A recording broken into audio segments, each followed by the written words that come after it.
오늘 함께 은혜 나누실 말씀은 로마서 6장 1절부터 11절까지 말씀입니다. 그런즉 우리가 무슨 말을 하리요? 은혜를 더하게 하려고 죄에 거하겠느냐? 그럴 수 없느니라. 죄에 대하여 죽은 우리가 어찌 그 가운데 더 살리요? 무릇 그리스도 예수와 합하여 침례를 받은 우리는 그의 죽으심과 합하여 침례를 받은 줄을 알지 못하느냐? 그러므로 우리가 그의 죽으심과 합하여 침례를 받음으로 그와 함께 장사되었나니 이는 아버지의 영광으로 말미암아 그리스도를 죽은 자 가운데서 살리심과 같이 우리로 또한 새 생명 가운데서 행하게 하려 함이라. 만일 우리가 그의 죽으심과 같은 모양으로 연합한 자가 되었으면 또한 그의 부활과 같은 모양으로 연합한 자도 되리라. 우리가 알거니와 우리의 옛사람이 예수와 함께 십자가에 못 박힌 것은 죄의 몸이 죽어 다시는 우리가 죄에게 종노릇하지 아니하려 함이니 이는 죽은 자가 죄에서 벗어나 의롭다 하심을 얻었음이라. 만일 우리가 그리스도와 함께 죽었으면 또한 그와 함께 살 줄을 믿노니 이는 그리스도께서 죽은 자 가운데서 살아나셨음에 다시 죽지 아니하시고 사망이 다시 그를 주장하지 못할 줄을 알미로라. 그가 죽으심은 죄에 대하여 단번에 죽으심이요 그가 살아계심은 하나님께 대하여 살아계심이니 이와 같이 너희도 너희 자신을 죄에 대하여는 죽은 자요 그리스도 예수 안에서 하나님께 대하여는 살아있는 자로 여길지어다. 아멘. 우리 오늘 로마서 6장 1절부터 11절까지 말씀을 중심으로 내 안에 주님은 부활하셨습니까? 이와 같은 제목으로 함께 은혜를 나누기 원합니다. 여러분께서 가장 좋아하는 그런 명절이나 혹은 기념일 있으십니까? 혹시 설날, 생일 어떠십니까? 저는 이곳에서는 아이들이 어떻게 하는지 모르겠는데 저는 어릴 적에 설날 가장 좋아했습니다. 왜냐하면 설날에 세배를 하면 수입이 짭짤했기 때문이죠. 또 생일을 좋아했습니다. 왜 그렇겠습니까? 생일 선물이 들어오기 때문입니다. 그래서 설날이나 생일이 되기 그 전날 밤에는 정말 두근거리는 기대감으로 부풀어서 그렇게 잠들었던 그런 기억이 있습니다. 그렇다면 여러분, 부활절은 어떻습니까? 설날이나 생일을 맞이할 때 느끼는 그런 기대감이 있으십니까? 달력을 확인해 보면 뭐의 날 우리가 정말 모르는 그런 날들이 너무나 많죠. 엄청나게 많은데 혹시 부활절도 우리 모두에게 그냥 매년 돌아오는 그저 그런 기념일 중에 하나가 되고 있지는 않습니까? 매년 봄 언저리에 돌아오는 이 부활주일이 여러분 우리에게 어떤 의미로 다가오십니까? 사실 저 같은 목사에게도 조차 이 부활절이 그냥 매년 돌아오는 하나의 행사로 느껴질 때가 있기조차 한 것 보면요, 이 부활절이 우리에게 그냥 하나의 행사로서 하나의 그냥 기념일로서 기념하고 지나가는 그런 날로 전락해 버리고 말았을지도 모르겠습니다. 그런데 생각해 보면 사실 부활절은 우리에게 가장 기쁜 날이 되어야 됩니다. 왜냐하면 생일이나 설날에 받는 선물이나 세뱃돈보다 더 귀중하고 소중한 선물이 이 부활절을 통해 우리에게 전달되었기 때문입니다. 최근에 한 영상을 보았습니다. 가족들과 이제 스카이프 하는 영상통화하는 그런 장면을 녹화한 영상이었는데, 이 영상에는 이제 나딘이라는 한 대학생이 자기가 고등학생 때 지원했던 그런 대학들에서 이제 온 메일들을 열어보면서 나오는 그런 리액션들이 담겨 있었습니다. 그러니까 이제 한 3년 전의 영상이었는데요. 처음에 NYU, 뉴욕 유니버시티에서 온 메일을 열어봅니다. 웨이팅 리스트, 대기자 명단에 올라 있다는 메일을 받은 겁니다. 조금 실망한 모습으로, 하지만 스스로 좀 진정시키면서 그 다음에 이제 여동생이 예일 대학교에서 온 메일을 열어보라고 그렇게 말해서 이제 예일에서 온 메일을 열어보는데 갑자기 눈이 휘둥그레지면서 막 I got into Yale, oh my god 막 이러면서 믿을 수 없다는 듯이 입을 막 손으로 가리고 소리를 지릅니다. 그리고 울기 시작합니다. 이 영상을 보면서 처음 알았는데요, 학교에서 메일이 오면, 예일 대학교에서 메일이 오면 불합격한 사람은 그냥 딱 학교 이름 뜨고 Dear 누구누구 하면서 글자가 뜨는데 합격한 사람은 검은색 화면이 먼저 탁 뜨면서 비디오가 나오고 예요 이렇게 딱 나온다는 거예요. 그래서 비디오가 딱 떠서 눈이 휘둥그레지면서 이제 합격을 알았다는 겁니다. 가족들이 이제 진정시키면서 자 다음 학교 열어보자 이러면서 이제 유펜 University of Pennsylvania 열어보는데 그 유펜은 떨어졌습니다. 또 다음 대학교 프린스턴 대학입니다. 프린스턴 대학에서 온 메일을 열어봅니다. 합격입니다. 프린스턴은 비디오가 안 나오는데 합격자 메일에 주황색 퓨마인가 호랑이인가 같은 그런 로고가 나온다는 거예요. 이제 그게 나오면 합격이고 불합격자는 그냥 프린스턴 동그란 로고가 뜬다는 겁니다. 또 한 번 꽥꽥 소리를 지르면서 엄마 나 프린스턴 붙었어 한바탕 울고 난리를 냅니다. 또 한 차례 자신을 진정시킨 다음에 이제는 콜롬비아 대학교에서 온 메일을 확인합니다. 대기 명단에 오른 것을 발견하죠. 마지막으로 대망의 하버드입니다. 하버드에서는 합격 메일을 받으면 뭐 비디오나 아이콘 같은 것은 없고요. 맨 앞줄에 Congratulations 하면서 시작된다는 겁니다. 딱 열었는데 Congratulations 딱 써여 있는 겁니다. 확인하자마자 이번에는 막 소리를 지르는데 이번에는 너무 기쁘니까 침대 위를 막 방방 뜨면서 소리를 지르고 울고 너무 감격한 나머지 이제 친구에게 전화를 걸면서 자기 예어, 프린스턴, 하버드 합격했다고 막 소리를 지르는데 막 감격에 너무 겨워서 말도 안 나오는 거예요.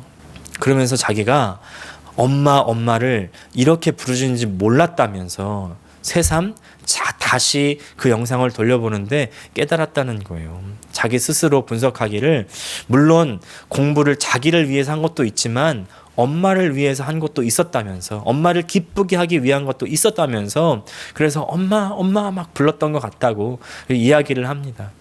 그동안의 노력이 보상받은 것 같고 또 그동안 자기의 공부가 인정받은 것 같고 또 얼마나 기쁘고 얼마나 감격이 되었을까요?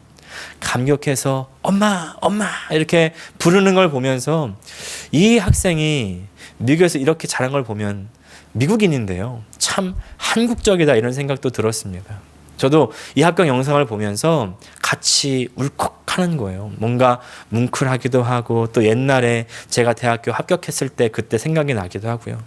저는 사실 모험을 그다지 좋아하지 않아서 대학교에 이제 안전하게 입학하려고 한 10점 정도 낮춰가지고 특차로 지원해서 붙은 게 그래서 거의 당연할 정도로 그렇게 지원을 했었는데 그러면서도 입학 사실을 확인하면서 저도 막 예스 소리 지르면서 그렇게 감격했던 생각도 났습니다. 이런 University Acceptance Reaction 그 합격 리액션들을 보면서 저는 또 한 가지 드는 생각이 있었습니다. 그것은 바로요. 우리가 천국에 들어가게 되었을 때 어떤 리액션을 하면서 들어갈까라는 생각이었습니다. 여러분 세상에서 좀 잘 나가는 사실 하버드는요 전 세계 1등 대학교죠. 가문의 영광이라고도 그렇게 말하는 그런 하버드에 합격했을 때 그렇게 감격하고 소리를 지르고 울면서 막 엄마 이렇게 부르질 수 있었다면 이 세상보다 최소한 100배 1000배는 더 좋을 그런 천국에 들어가게 되었다는 것을 우리가 알게 될 때 우리의 리액션은 저 학생보다는 더 감격해야 되지 않겠습니까? 우리가 천국에 들어간다는 보증이 여러분 어디서부터 옵니까? 그것은요 바로 예수님의 부활입니다. 우리가 믿고 바랬던 모든 것의 그 실제적인 증거가 바로 예수님의 부활 안에 담겨 있는 거예요. 예수님께서 부활하셨기 때문에 우리에게 영생이 진짜로 주어졌고 예수님께서 부활하셨기 때문에 천국이 우리에게 보장이 되는 것입니다. 아멘이십니까? 자 그렇다면요 예수님께서 부활하셨다는 그 소식이 우리에게 얼마나 우리의 가슴을 뛰게 만듭니까? 감사와 감격이 막 됩니까? 여러분 그래야 돼요. 예수님께서 부활하셨다는 뉴스가 온 세계에 2000년 전부터 전파되었지만 세상은요 예수님을 거부했습니다. 그 부활의 소식을 받아들이지 못했습니다. 부활의 소식을 듣고 받아들인 사람들도 있었죠. 바로 우리들입니다. 교회로 모인 사람들입니다. 교회로서 모인 사람들, 예수를 주로 삼고 부활의 주로 영접한 사람들이죠. 그런데 정작 이 교회 안에서도 부활의 주님은 우리의 마음을 그렇게 뛰게 하지 못할 때가 있습니다. 어떤 목사님이 고백합니다. 자신은 어릴 때부터 교회를 다니고 예수님을 믿었지만 부활의 예수님이 자신을 그 우겨싸임으로부터 해방하지 못하게 하고 답답한 것으로부터 자유하지 못하게 했던 것을 경험했다고 얘기합니다. 사망아 너의 이기는 것이 어디 있느냐? 죽음 앞에서 그렇게 담대하게 말하지 못할 때가 더 많았다는 거예요. 그렇다고 예수님을 믿지 않은 것은 아니지만 그러나 부활의 능력으로 살지는 못했다 이렇게 고백하는 것을 들었습니다. 여기서 우리가 알게 되는 것이 무엇입니까? 실제로 예수님이 부활하셨다는 사실을 알고 있는 것과 부활 신앙으로서 사는 것은 다르다는 것입니다. 내가 예수님의 부활을 직접 보지 못했기 때문에 그렇게 부활 신앙으로 살지 못했던 것일까요? 예수님의 부활을 확실하게 봤던 제자들 한번 생각해 봅니다. 예수님께서 직접 제자들에게 부활하셔서 나타나신 이후에 자신의 손과 발과 옆구리 상처를 보여주시고 그리고 만져보게까지 해주십니다. 또 같이 이야기 나누시고 또 같이 식사도 하셨습니다. 그뿐만이 아니죠. 제자들은 거의 이 400명에 이르던 예수님을 따르는 많은 사람들과 함께 이제 예수님의 승천도 지켜봅니다. 예수님이 승천하시고 난 뒤에 400명 중에 280명은 어디론가 사라지고 없어지고요. 120명이 남았는데 그나마도 그 남은 120명도 두려워가지고 마가의 집 2층 방에 숨어 있는 것입니다. 그러니까 여러분 예수님의 부활을 직접 보는 것이 예수님의 부활을 믿는 것에 도움이 될 수는 있지만 그러나 그 믿음으로 그 부활의 능력으로 사는 것과는 다른 차원의 이야기라는 것이죠. 그래서 여러분 환상을 보고 천국과 지옥을 갔다 오는 그런 신기한 경험이나 체험을 했던 그런 사람들 여러분 너무 부러워하지 않으셔도 됩니다. 여러분 그런 분들을 부러워할 것이 전혀 없는 것이요. 제가 예전에 다니던 교회에 그런 사람들이 정말 많았습니다. 막 천국 갔다 오고 지옥도 보고 오고 막 영안이 열려가지고 영적인 것들을 본다고 하는데요. 여러분 그때 그 사람들의 믿음이 약해지지 않을 것 같으세요? 그때뿐인 경우가 너무나 많이 있는 겁니다. 참 그 영적인 경험을 하는 것을 볼 때에 너무나 위대하고 대단해 보이죠. 근데 그게 유지가 안 됩니다. 받고 경험해 봤다는 것에 그칠 때가 너무나 많은 거예요. 받고 경험해 본 것에 머무르면 거기서 끝이에요. 거기서 끝일 뿐만 아니라 떨어지는 겁니다. 추락하게 돼요. 여러분 그래서 오늘의 본문이 너무나 중요합니다. 예수님은 부활하셨는데 그렇다면 어떻게 그 부활의 신앙을 가지고 살 수 있겠습니까? 그 내용이 바로 오늘의 말씀이죠. 부활 신앙을 가지고 살 수 있는 비결 첫 번째 바로 나도 함께 죽었습니다 라는 고백입니다. 8절 말씀 우리가 같이 읽겠습니다. 8절 상반절입니다. 만일 우리가 그리스도와 함께 죽었으면 아멘. 우리가 8절을 읽었지만 이 읽은 8절뿐만이 아니라 이미 2절부터 8절까지 각 절마다요 모두 바울은요 예수를 믿고 그 믿음의 고백으로 침례를 받은 우리는 이제 이미 죄에서 죽었다 이렇게 선언합니다. 죽게 될 것이다 혹은 뭐 죽은 것 같이 되었다가 아니라 죽었다 과거형으로 선포하는 겁니다. 이미 일어난 일이라는 것입니다. 이 사실이 정말 중요합니다. 죄에 대해서 죽었다는 말은 죄에 대해서 완전히 자유하게 되었다 혹은 이제 죄를 지을 수 없게 되었다는 말이 아닙니다. 죄라는 말은 하나님을 벗어났다는 말이라고 정의해 드렸습니다. 더 정확히는 하나님을 벗어나서 나를 향하게 된 것입니다. 사람은 원래 하나님 안에서 하나님의 영으로 하나님 말씀으로 채워지고 만족하고 하나님의 영의 기준으로 하나님의 중심으로 살아가야 됐습니다. 그러나 선악을 알게 하는 그 지식의 나무의 열매를 먹고 난 다음에 스스로 선악의 기준이 되어서 다시 말해서 자기 중심이 되어서 살아가려고 그렇게 합니다. 그러나 자기 중심으로 살아갈 수 없었습니다. 결과는 죽음이었고 멸망이었습니다. 예수님께서 십자가에서 죽으셨을 때 그 자기 중심성이 같이 죽게 된 것입니다. 자기 중심과 관계가 끊어진 것입니다. 자기 중심성이 더 이상 영향력을 발휘할 수가 없는 것입니다. 그것이 바로 십자가의 능력입니다. 죄와의 관계를 끊어버리는 것입니다. 그리고 예수님과 연합하게 합니다. 내 중심에서 벗어나서 하나님 중심으로 들어가게 하는 것이죠. 그것이 바로 믿음입니다. 그래서 처음 예수 믿고 은혜가 가득하면요, 뭔가 교회를 위해서 또 남을 위해서 하고 싶습니다. 봉사하고 싶고요, 섬기고 싶습니다. 내가 잘 못하고요, 내가 잘 몰라도요, 막 나서서 하고 싶고, 나는 좋은 건 못해도, 좋은 가방 못 들고 좋은 신발 못 신어도 내 옆에 불쌍한 사람들 막 챙겨주고 싶고 또 도와주고 싶은 마음이 들잖아요.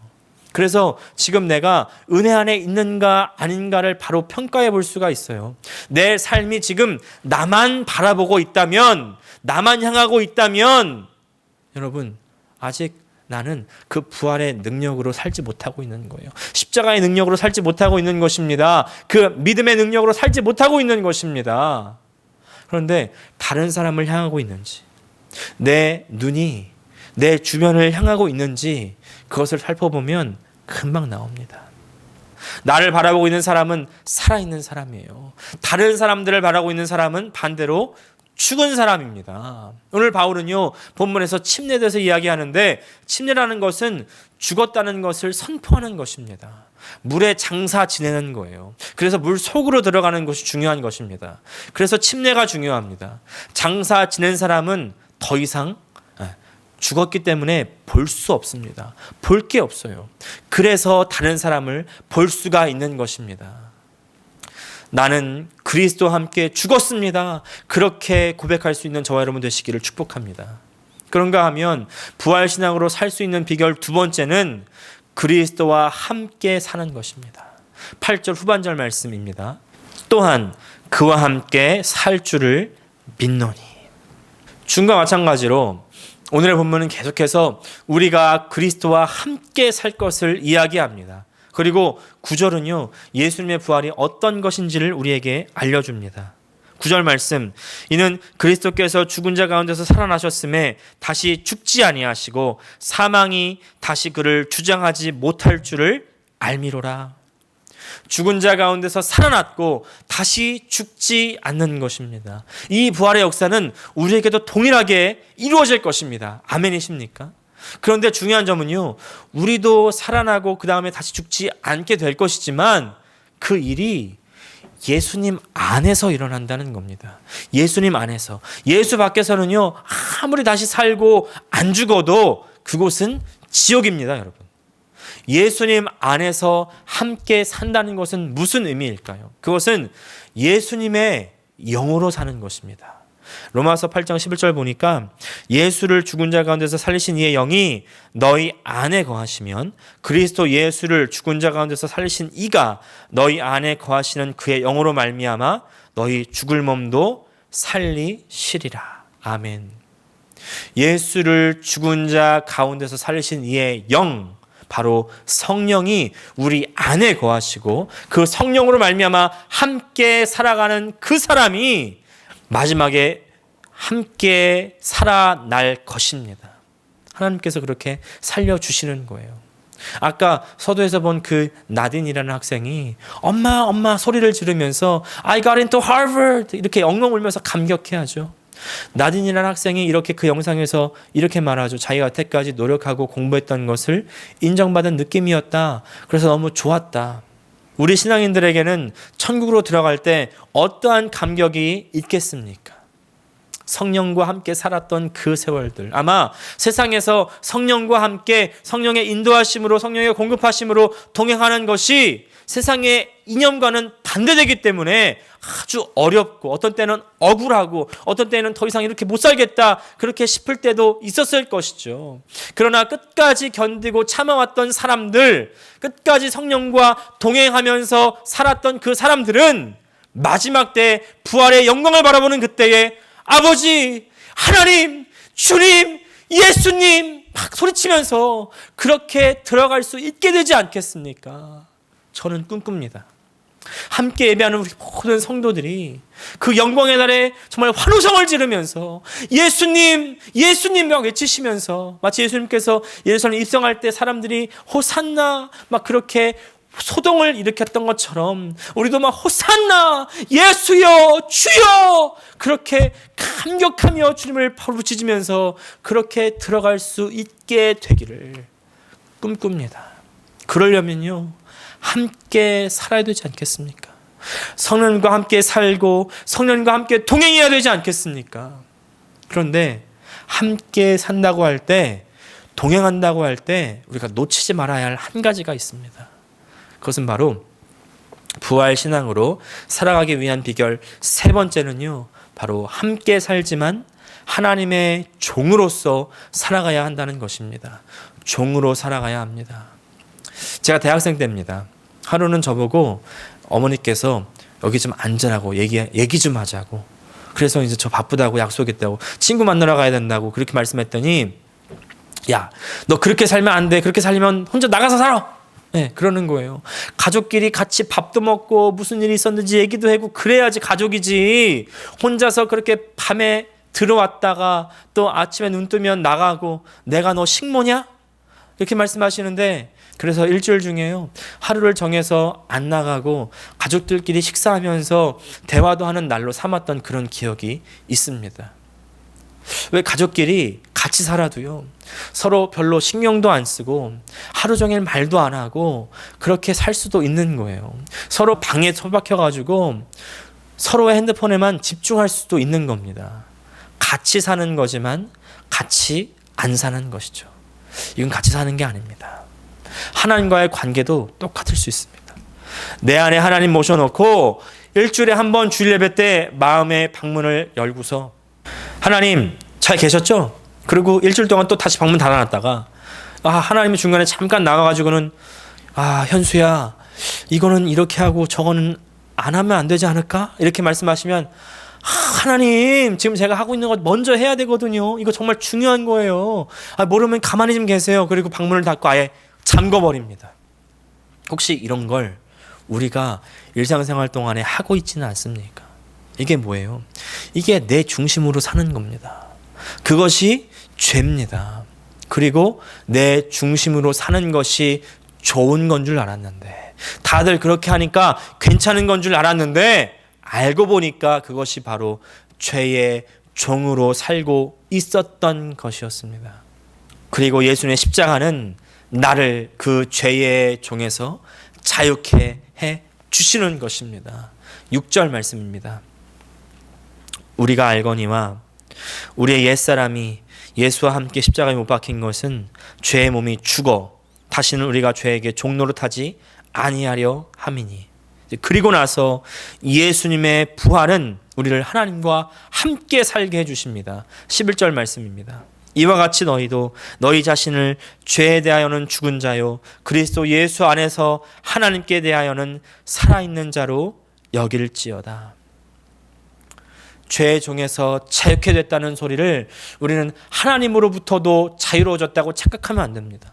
이제 하나님과 함께 살아있는 자, 하나님의 영과 함께 동행하는 자는 죄의 종에서 벗어나서 이제 원래 우리가 있었던 자리인 하나님의 종의 자리로 내려가는 것입니다. 우리가 종으로 산다니까 조금 이상할 수 있는데, 어감이 좀 어색할 수 있는데, 이것을 다시 말하면 하나님의 종으로 산다는 것은요, 하나님의 뜻을 알고 그 뜻에 순종하면서 살아간다는 것입니다. 하나님의 종으로 살 때, 다시 말해서 하나님의 뜻에 순종하면서 살 때 우리는 마지막 때를 영광스럽게 맞이할 수 있습니다. 마태복음 24장에 예수님께서 마지막 때에 대해서 말씀하시죠. 그 중에 충성되고 지혜로운 종의 비유가 나옵니다. 충성되고 지혜로운 종은 그 주인의 마음을 알아서 때를 따라 양식을 나눠줍니다. 그리고 주인이 올 때까지 충성되게 성실하게 그 일을 합니다. 주인이 돌아올 것이라고 믿었기 때문이죠. 그래서 충성되고 지혜로운 종은 상으로 주님의 기업을 함께 받게 됩니다. 그런데 그 반대, 이제 미련하고 악한 종은요, 주인이 더디 오리라 생각하고 그냥 먹고 마시고 놉니다. 이 종의 마지막은 매질 당하고 또 밖에서 슬피 울고 이를 갈게 되는 것이었습니다. 여러분, 우리의 마지막을 어떻게 장식하시겠습니까? 여러분, 오늘 우리 앞에 있는 이 십자가를 한번 바라보십시오. 이 십자가는 우리들에게 어떤 의미입니까? 예수님이 달리신 십자가입니까? 아니면 내가 달려야 할 십자가입니까? 간혹 예수님이 달려있는 십자가 상을 볼 때가 있는데 우리는 그 안에서 내가 함께 달려있음을 깨닫고 감사해야 됩니다. 그제서야 우리는 주님의 부활에 함께 연합할 수가 있는 것이죠. 동참할 수가 있습니다. 주님의 부활함에 동참하려면 우리는 성령의 말씀하심에 순종해야 됩니다. 하나님의 종으로서 살아가야 됩니다. 이 예수님의 부활을 기념하는 이날, 예수님께서 부활하셨습니다. 우리는 스스로 이 질문을 우리에게 오늘 던져보시기를 원합니다. 내 안에 예수님은 부활하셨습니까? 기도하겠습니다. 하나님, 우리 아버지, 은혜와 사랑을 감사합니다. 주님께서는 2000년 전에 우리를 살리시기 위해서, 우리를 하나님께로 돌이키게 하기 위해서 십자가에 죽고 부활하셨는데, 이제 그 사실을 믿고 따르는 우리 그 안에, 우리의 삶 가운데 정말 참 주님은 부활하셨는지 우리에게 계속 점검할 수 있게 하여 주시옵소서. 하나님, 우리 아버지, 우리 삶 가운데 부활의 능력으로 살아갈 수 있는 은혜가 없습니다. 하나님 아버지, 오늘 그 은혜로 부어주시옵소서. 먼저 내가 죄에 대하여는 죽은 사람 되게 하여 주시고 주님과 함께 살아갈 때에 하나님의 종으로서 그 말씀에 순종하며 그 말씀의 권위에 순복하며 따라가는 우리 모든 성도들 다 되게 하여 주시옵소서. 그래서 마지막 날에 주님께서 주시는 그 영광에 함께 동참하는 우리 모든 성도들 되게 하여 주시옵소서. 예수님의 이름으로 기도합니다. 아멘.